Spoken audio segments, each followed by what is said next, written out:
Bakit kaya sa kalagitnaan ng gabi biglang sumilip si Mama Fiona sa gate natin?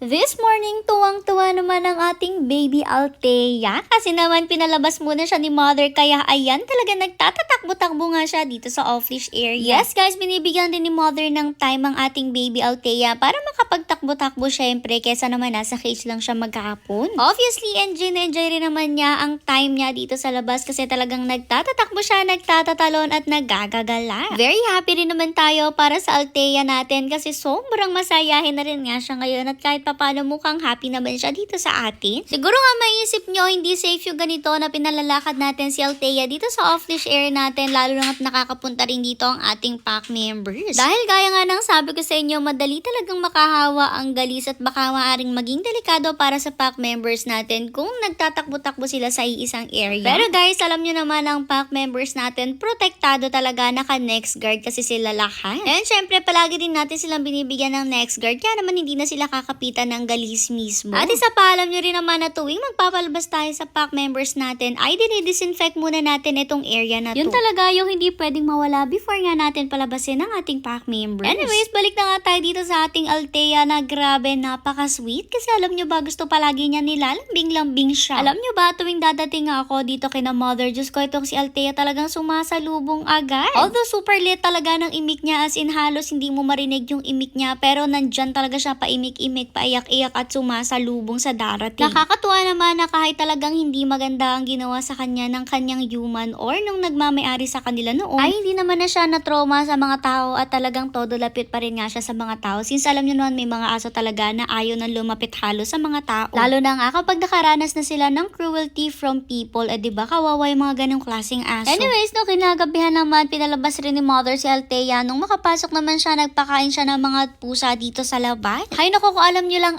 na-miss rin talaga ako dito kasi nag-start talaga tayo sa isang pusa lang na pinapakain, which is yung pusa na nandyan sa ibabaw. Pero ngayon nga, nagtiwala na rin sa atin yung iba pang mga stray cats dito at ayan talaga nakikilafang na nga sila dito sa atin. Nasabi ko namang stray cats sila kasi alam nyo ba guys, yung mga pusa na yan is palaging nandito sa likod ng mansyon natin at dyan na nga sila nagsistay. Lagi rin nga namin sila nakikita dyan kahit kapag naulan ay dyan nga sila sumisilong. Hindi ko rin talaga alam kung ayaw na ba nila umuwi sa kanila or talagang hindi lang sila umuwi sa dyan. Kasi alam niyo naman kapag umuulan, usually umuwi na sila sa kanilang mga bahay, pero itong mga to talagang dito lang din nakikisilong sa gilid. Hindi naman natin sila makuha talaga or mapapasok man lang noon kasi nga talagang sobrang mailap sila. Kaya naman nakakatuwa ngayon na pumasok sila dito sa loob ng mansyon para kumain. Siguro nga nakita rin nila yung isang pusa na nasa taas na pumapasok nga dito palagi since palagi na rin nga siyang bumibisita dito. Kaya naman na-build na rin yung trust nila at ngayon palagi na nga sila nagpupunta rin dito para makikain at syempre happy naman tayo na mag-serve ng pagkain para sa kanila every time na pupunta sila dito. Nakakatuwa rin nga kasi hindi sila nag-aaway-away guys. Tingnan nyo, halatang malapit sila sa isa't isa kasi kayang-kaya nilang magsalo-salo sa isang pakainan lang. Usually kasi talaga yung mga ganyan nag-aaway-away pero sila naman ox na ox lang kahit nga magkakasalo dyan at lafang na lafang talaga. Anyways, after nga yan, pumasok na rin si mother sa office niya at eto yung nakita niya sa CCTV na gulantang rin talaga siya kasi biglang tumakbo si Mama Fiona palapit dito at sumilip nga sa gate. Pero actually hindi pa talaga gets ni mother na si Mama Fiona yan at nung makita nga niya sa CCTV daw ay talagang akala niya si Achichi. Hindi rin talaga lang niya alam kung bakit nga may nakaganyang doggy dyan, kaya naman ang ginawa niya talaga is tumakbo agad siya palabas para matingnan kung sino nga to talaga at syempre kung anong kailangan niya kung bakit siya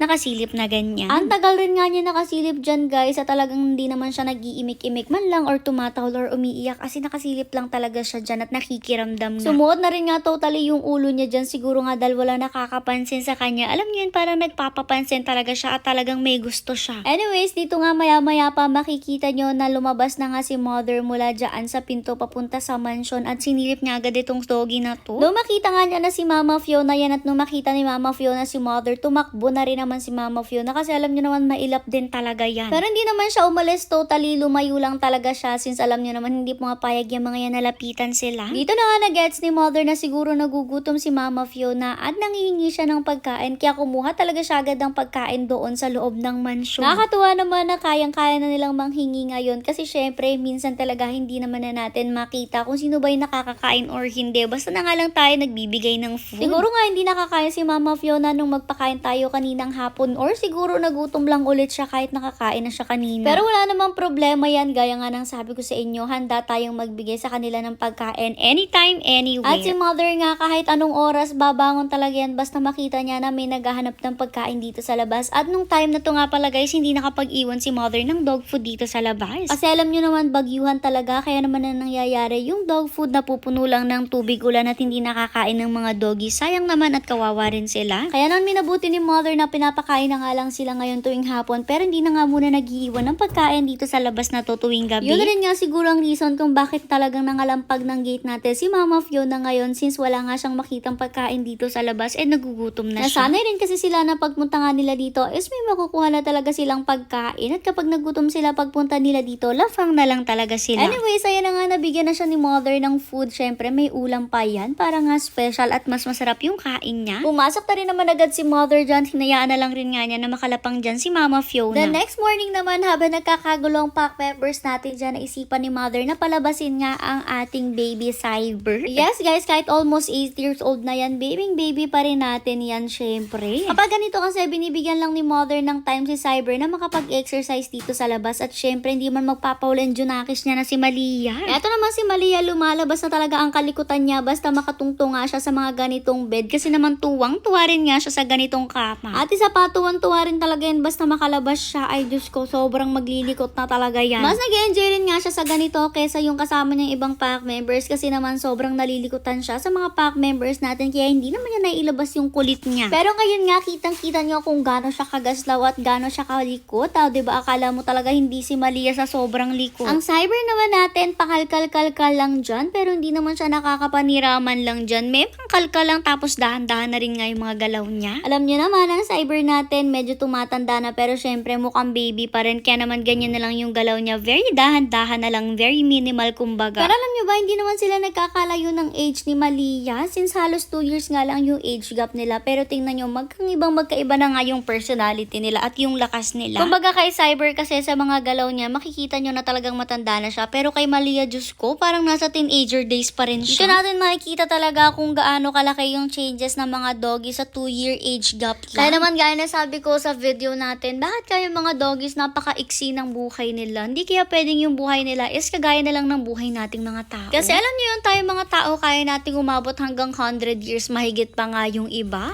Pero ang mga doggies, Diyos ko, nasa 12 years old, 15 years old, at minsan lang talaga sobrang bihira na mga 15 to 20 years old. Ang unfair lang na sobrang bilis pa ng buhay nila, sila pa naman yung pinaka-loyal, pinaka-mabait, pinaka-trustworthy na mga living things dito sa ating mundo. Anyway, syempre, makakasama pa naman natin ng matagal ang Cyber natin. Alam natin yan kasi malakas pa naman siya at baby pa nga. Binibigyan nga lang talaga ni Mother sila ng time to play at si Cyber time to exercise dito sa labas. Para kahit paano makapagbanat rin siya ng buto, since mahalaga nga yan, kasi naman kailangan rin ma-exercise ng konti kesa nga palagi siyang nasa room lang niya. Ang lokang kasi yan, minsan talaga ayaw nang lumabas kasama ng pack members natin. Tingnan nyo nga ngayon, talagang siya na yung pumasok sa loob ng room niya agad-agad. Nagiging nonchalant na talaga ang Cyber natin at parang ayaw na niya laging kasama yung ibang pack members.